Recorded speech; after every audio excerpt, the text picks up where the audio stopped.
जैसी सोच रखोगे वैसे ही स्थिति आ जाएगी। जैसी स्थिति पाना वैसी सोच रखो, मस्त रहो। विवेकी वही है जो संतुष्ट है इनके नुआ, हर स्थिति में मन को प्रसन्न रखता है। ऊपर का चेहरा कुछ अलग होता है, पर्सनल चेहरा कुछ अलग होता है। दो चेहरे होते हैं और जिसका एक चेहरा होता है वो महात्मा होता है। जो अंदर वही बाहर, जो बोला वही आचरण में। नहीं तो संसार में दो चेहरे होते हैं, एक दाढ़ी बना के चिकन और साफ पोशाक ये चेहरा, और एक पर्सनल राक्षसी स्वभाव। सुबह सुबह तो उत्तर देने में हिचकिचाना नहीं चाहिए। नहीं, कई बार निर्दोष भी दोषी ठहर जाता है। मान लो आपको कोई गलत ठहरा रहा है तो आप अपनी लज्जा या शर्म या उसमें नहीं देख कि हमसे बड़ा बूढ़ा है। अगर हमें गलत ठहराया जा रहा है तो हम ठीक उत्तर देंगे, उस समय नहीं दबना चाहिए। नहीं, मौनम स्वीकार लक्षणम, दबा तो समझ में आ जाता है कि हाँ ये इसने चूक होती तो संभालती।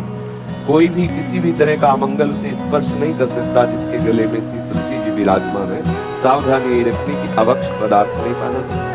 और जैसे आप कंठी बांधे हुए हैं तो मरण सूतक आदि में वो जो होता है तिरही आदि, फिर उसमें थोड़ा सावधान रहे वो ना पाए, क्योंकि वृंदावन की विराजमान है। तो ब्राह्मणों को पवाने के बाद अगर 13 दिन के बाद फिर वो तो कोई बात नहीं, लेकिन उस पंगत में या उस उत्सव में वो प्रसाद आदि ना पावे। भले दीक्षा न लिए हुए, यदि कंठी बांधे तो इतना निर्वाह करना चाहिए। और दूसरी खास बात है कि नाम जप करना चाहिए।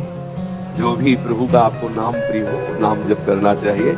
और हर समय ये कंठी हमें स्मृति दिलाती है कि हम प्रभु के दासत्व से युक्त हैं। जैसे सुभागवती को मंगलसूत्र हर समय बाहरी लोगों को भी और अपने को भी प्रमाणित कि मैं सौभाग्यवती हूँ, ऐसे ही हमारे लिए मंगल सूत्र है कि मैं हरि के दासत्व से युक्त हूँ। ये कंठी उन्हीं के लिए बांधी जाती है, ये मंगल सूत्र है। हरि हमारे प्रीतम है, हरि के हम दासत्व से युक्त है। ये कंठी इसी का प्रतीक है, तो इसकी भी इज्जत रखें। मान लो कंठी बांधे हुए हम कहीं ऐसी गंदी जगह खड़े, गंदे लोगों से मिलने वाले देव कंठी बांधे, तिलक लगाए, यार थोड़ी तो शर्म आनी चाहिए। ऐसे लोग कह देते, कह भी देते।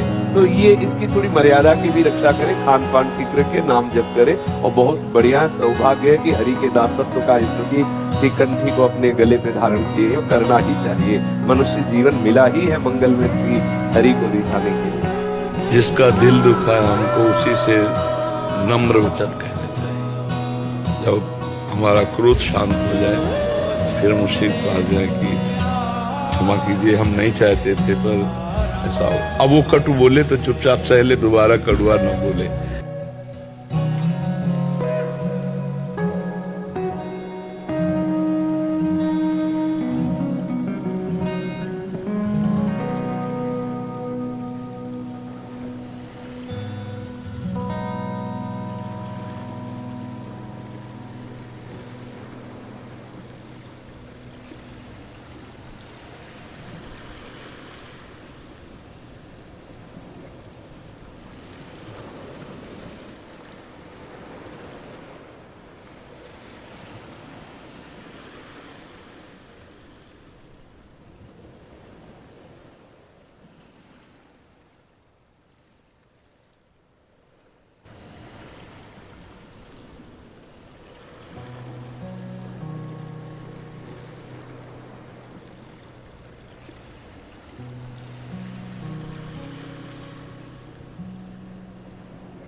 हर कर्म भोगना पड़ेगा जीव को, इसलिए बहुत सा 1 मिनट का कर्म हो सकता है कि 1 जन्म बर्बाद कर दे।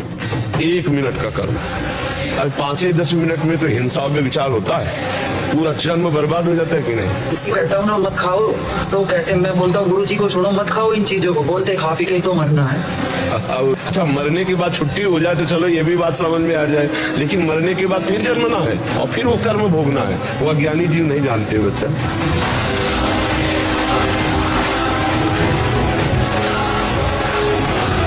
हम कह रहे नमक रोटी खाओ, लेकिन छाती चौड़ी करके चलोगे ना, मुस्कुरा के तो जियोगे, लेकिन लोगों को ऐसा नहीं लगता। लोगों को लगता है धन से सुख मिलेगा। बिल्कुल नहीं। घर परिवार में असत्य पैसा मत ले जाना, अधर्म का पैसा न ले जाना, चाहे जिस डिपार्टमेंट में हो ना, नहीं तुम्हारे बच्चों पर उसका प्रभाव पड़ेगा और वो ऐसे डिप्रेशन में पहुंचेंगे कि तुम्हें जिंदगी भर का डिप्रेशन दे देंगे। छल कपट को प्यार मत मानो, ये संसार छल कपटी। अगर तुमसे दोस्ती की होती सच्चाई से तो भला ऐसा कैसे होता? तो सच्चा दोस्त तो मिलना तो बहुत कठिन है, वो भगवान मिलाते हैं। तो भगवान का भरोसा करो।